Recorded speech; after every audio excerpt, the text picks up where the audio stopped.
حضور ایک بڑا سوال کیا جاتا ہے کہ مرشد کی حاجت ہی کیا ہے؟ جب قرآن و حدیث موجود ہیں تو مرشد کی حاجت کیا ہے؟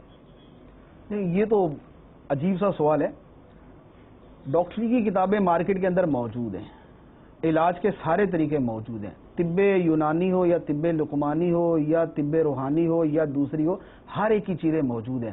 لیکن آپ نے کوئی ایسا آدمی دیکھا ہے کہ جس کو جو ہے وہ کینسر ہے، شوگر ہے، اس طرح کے بڑے بڑے امراض ہیں، وہ ڈاکٹر سے رابطہ نہ کرے اور بولے کہ جو مارکیٹ کے اندر کتابیں موجود ہیں، مجھے انگلش آتی انگلش میں پڑھ لوں گا، ورنہ اردو کے اندر بھی کتابیں موجود ہیں تو اردو والی پڑھ لوں گا؟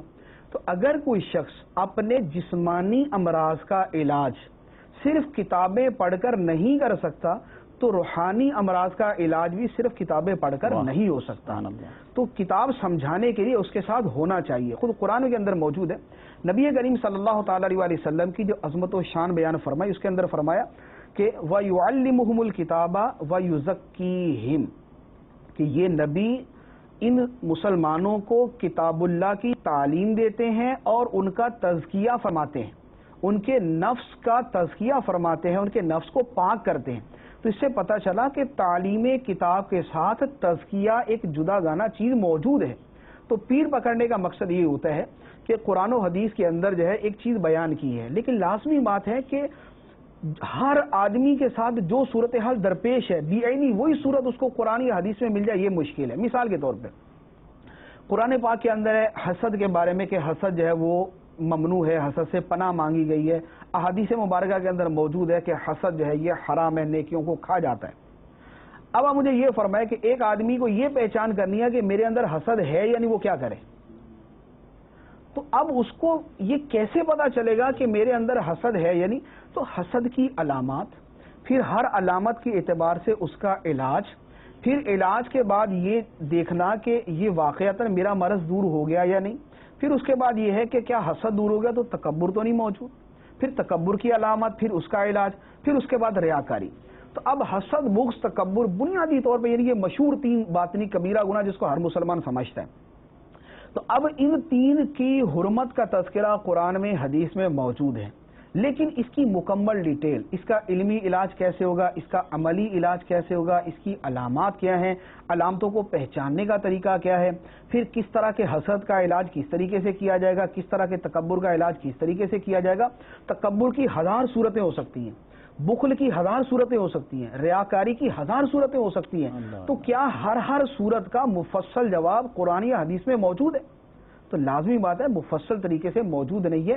ہاں، جو ماہر فن آدمی ہے، جو ان باتوں کو سمجھ چکا، عبادتیں ریاضتیں کر کے کسی مرشد کی صحبت میں رہ کے اپنے باطن کی اصلاح کر چکا، تو وہ ہزاروں چیزوں کو جان چکا، اب وہ علاج کر سکتا ہے۔ اس کی مثال یوں سمجھے، جیسے ڈاکٹری کے اندر کیا ہوتا ہے، میڈیکل کے اسٹوڈنٹ ہوتے ہیں، باقاعدہ ہاسپٹلس میں جاتے ہیں، کیوں جاتے ہیں؟ کتابیں وہ پڑھ رہے ہیں، کتابیں پڑھنے سے جب فارغ ہوئے تو جائیں اور اپنا جا کے کلینک کھول لیں۔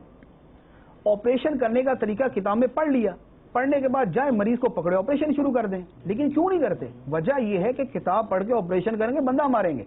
تو اس کے لیے وہ باقاعدہ ڈاکٹر کے پاس ایک عرصہ گزارتے ہیں، رپورٹ مریضوں کو چیک کرتے ہیں، اپنی رپورٹ ڈاکٹر کو دکھاتے ہیں، پھر ڈاکٹر مریض کو چیک کرتا ہے، وہ اپنی رپورٹ اور اس کی رپورٹ کو جو ہے وہ آپس میں میچ کر کے دیکھتا ہے کہ یہ صحیح چیک کیا یا نہیں۔ اگر غلطی کرتا ہے تو اس کو سمجھاتا ہے۔ آپریشن کے لیے پہلے اسی نئے ڈاکٹر کو پاس کھڑا کیا جاتا ہے، وہ صرف دیکھتا ہے، وہ کوئی چیز پکڑاتا ہے، بس اس نے اتنا کرنا ہے۔ ایک عرصہ گزرتا ہے، پھر اس کو چھوٹے موٹے جو نا وہ کٹ لگانے کی اجازت دی جاتی ہے۔